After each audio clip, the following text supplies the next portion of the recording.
Hello student, मैं Manish Malviya अनवीरा online school में आपका स्वागत करता हूं। एक बार फिर से हम आपके साथ उपस्थित हैं एक आपकी परीक्षा की तैयारी को जांचने का एक मौका लेके।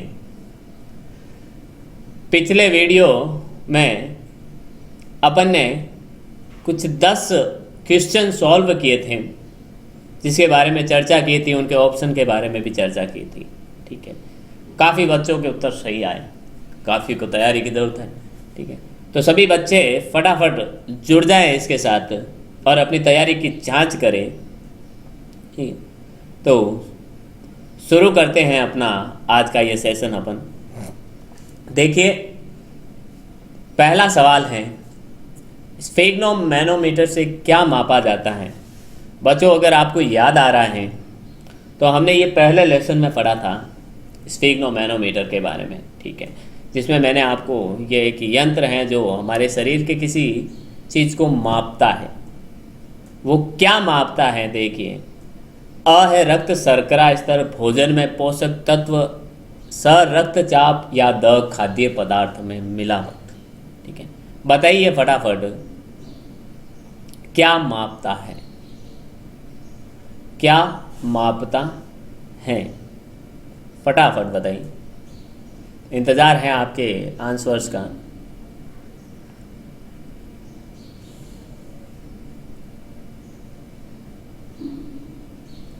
देखिए, तो मैं बताता हूँ इसका उत्तर। इसका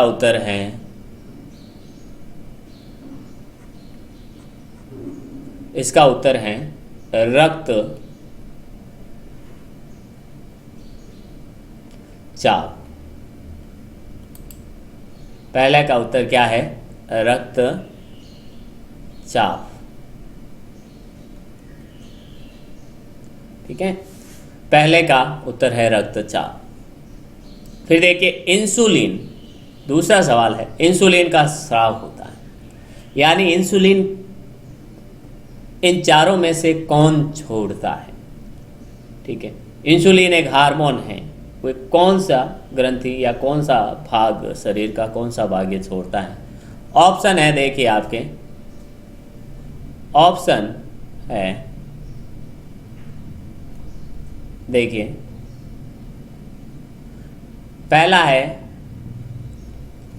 यकृत से, दूसरा है अग्नाशय से, तीसरा है आमाशय से, या छोटी आंत से। फटाफट बताइए अपना आंसर। इंसुलिन का स्राव होता है। जल्दी से आपके आंसर का इंतजार। अगला देखिए, इस सवाल का उत्तर है अग्नाशय। ग्रंथियां हमारे कोर्स में नहीं है, लेकिन फिर भी हमने ग्रंथियों के बारे में पढ़ा था पाचन तंत्र के अंदर। ठीक है, देखिए अगला सवाल है, निम्न में से कौन सा जलजन्य रोग है? कौन सा जलजन्य रोग है, अर्थात जल के द्वारा होने वाला रोग है? ऑप्शन है आपके, अ पीलिया, ब पोलियो, स हैजा, या द उपर्युक्त सभी। बताइए फटाफट। देखिए,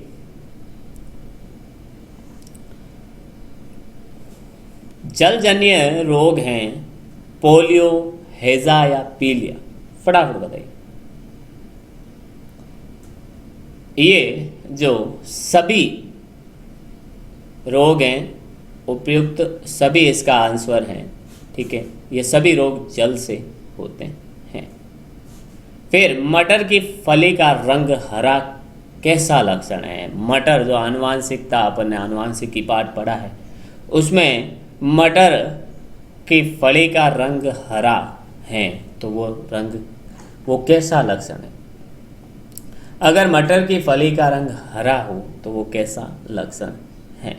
ठीक है, अगर मटर की फली का रंग हरा हो तो वो कैसा लक्षण है? बताइए, प्रभावी है, अप्रभावी है, अपूर्ण प्रभावी है, या सप्रभावी है? फटाफट बताइए।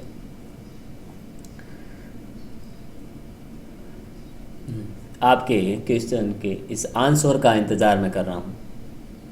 देखिए, मटर की फली का हरा रंग जो है वो प्रभावी लक्षण है। कैसा लक्षण है? प्रभावी लक्षण है। अगला सवाल है रक्त का विभिन्न समूहों में वर्गीकरण। उससे पहले अपने पिछले सवाल की थोड़ी सी बात कर लेते हैं कि मटर की फली का हरा रंग कैसा लक्षण है।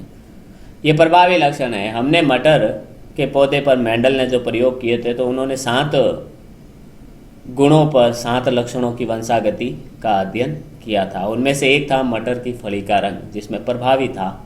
अगर फली का रंग हरा है तो वो प्रभावी है।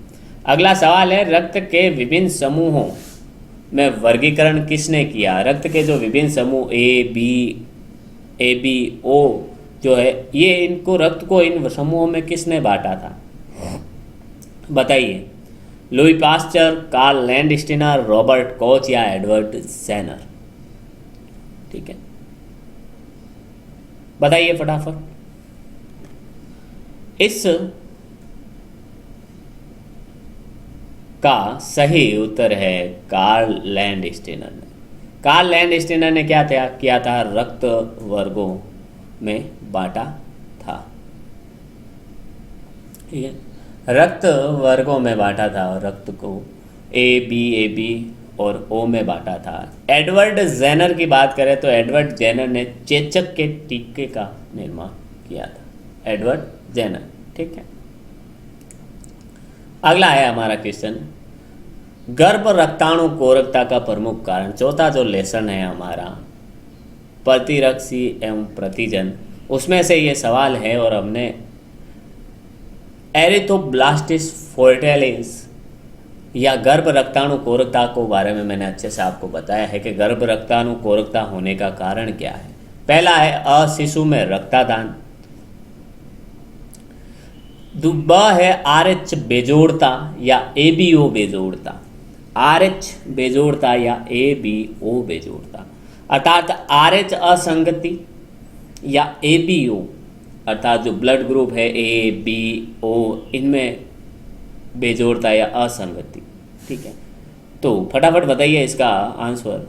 बस आंसर आपके सामने है, आपको याद भी है, लेकिन इसको घुमा फिरा के दिया गया है इस क्वेश्चन को थोड़ा सा, क्योंकि किताब में अपन ने सिंपल भाषा में पढ़ा था। ठीक है, इसमें अपन थोड़ा अलग भाषा से पढ़ रहे हैं, अलग भाषा में इसमें क्वेश्चन पूछा गया है। शिशु में रक्तदान RH बेजोड़ता और ABO बेजोड़ता। ठीक है, तो देखिए इसका आंसर है RH बेजोड़ता। क्या है? RH बेजोड़ता। हमने पढ़ा था कि RH धनात्मक वाली मादा से यदि RH ऋणात्मक या RH ऋणात्मक वाली मादा से RH धनात्मक वाला शिशु उत्पन्न होता है तो पहली संतान तो नॉर्मल होती है, लेकिन माता के अंदर शिशु का रक्त मिल जाने से उसमें प्रतिरोधकता या प्रतिरक्षी उत्पन्न हो जाता है। तो अगली बार जब भी बच्चा फिर से अगर RH धनात्मक उत्पन्न होता है तो बच्चे की या तो मृत्यु हो जाती है या वह शारीरिक व मानसिक रूप से कमज़ोर पैदा होता है। ठीक है, तो ये कहलाता है गर्भ रक्ताणु कोरकता। यह RH बेजोड़ता या असंगति के कारण होता है। अगला सवाल है एंजाइमों द्वारा सर्वाधिक भोजन पाचन की क्रिया यहाँ संपन्न होती है। एंजाइमों द्वारा भोजन को सर्वाधिक पाचन किया जाता है कहाँ पर? कहाँ पर सबसे ज़्यादा पचाया जाता है? पाचन तंत्र से सवाल है। अग्र शुद्धांत्र, शुद्धांत्र, ग्रहणी या वृहदांत्र? ठीक है, अग्र शुद्धांत्र, शुद्धांत्र, ग्रहणी या वृहदांत्र, सबसे ज़्यादा पाचन किसमें किया जाता है? सबसे ज़्यादा पाचन अग्र शुद्धांत्र में या जो हमारा आमाशय होता है। ठीक है, आमाशय का आगे वाला भाग अग्र शुद्धांत्र से जुड़ा होता है। ठीक है, देखिए अगला सवाल है, किसी अम्लीय विलयन की पीएच होगी? किसी अम्लीय विलयन की पीएच क्या होगी? कोई विलयन अम्लीय है तो उसके पीएच का मान क्या होगा? पोटेंशियल ऑफ हाइड्रोजन या हाइड्रोजन की सांद्रता क्या होगी? पहला है ऑप्शन 7, दूसरा 14, तीसरा है 11 और चौथा है 4। ठीक है, तो बताइए अम्लीय विलयन की पीएच क्या होगी? तो अम्लीय विलयन किसे कहते हैं? अम्लीय विलयन वे होते हैं जिनकी पीएच की मान क्या होता है? बताइए फटाफट।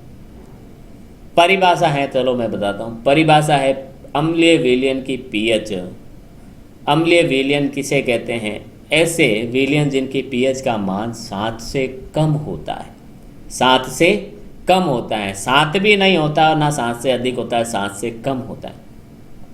तो बताइए आप लोग इन चारों ऑप्शन में से अम्लीय विलयन कौन होगा? परिभाषा बता दी। इस चारों ऑप्शन में से अम्लीय विलयन होगा ऑप्शन द, जो है 4, क्योंकि यही एक 7 से कम है, बाकी 7 से ज़्यादा या 7 है।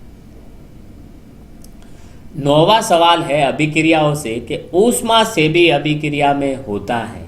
हमने अरे इस अभिक्रियाओं का जो लास्ट अभिक्रियाएं थी ऊष्मा सेपी और ऊष्मा शोषी, ठीक है, ये उसके बारे में है।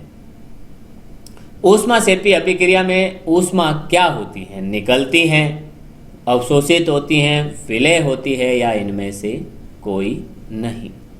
इनमें से कोई नहीं। बताइए फटाफट क्या ऑप्शन राइट है इसका। देखिए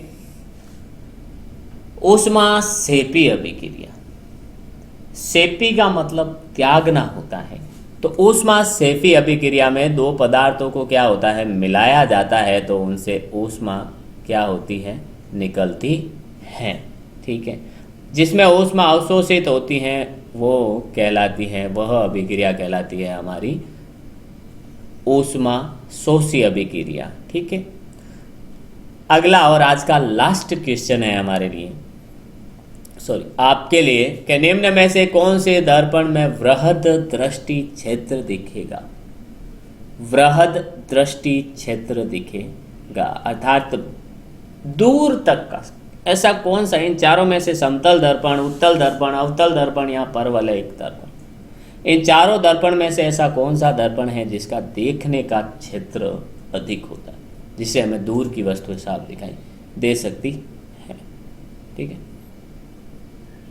तो इनमें से ऐसा दर्पण कौन सा है? समतल दर्पण, उत्तल दर्पण, अवतल दर्पण, परवलयिक दर्पण, कौन सा दर्पण होए? बताइए। तो देखिए इस हमारे आखिरी क्वेश्चन का उत्तर है ब। क्या है? ब।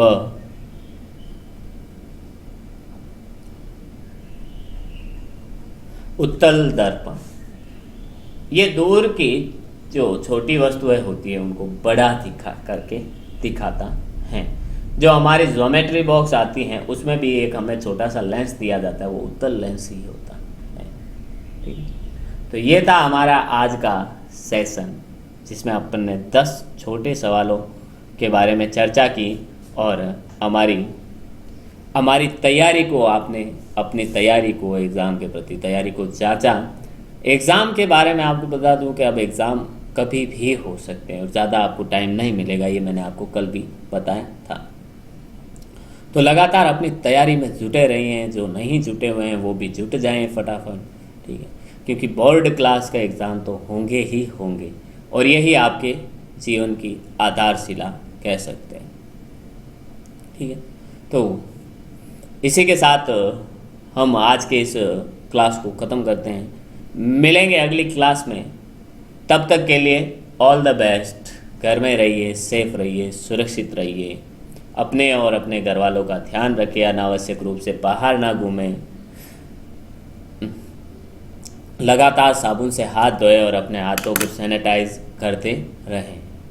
मिलते हैं अगली क्लास में, तब तक के लिए all the best. Thank you.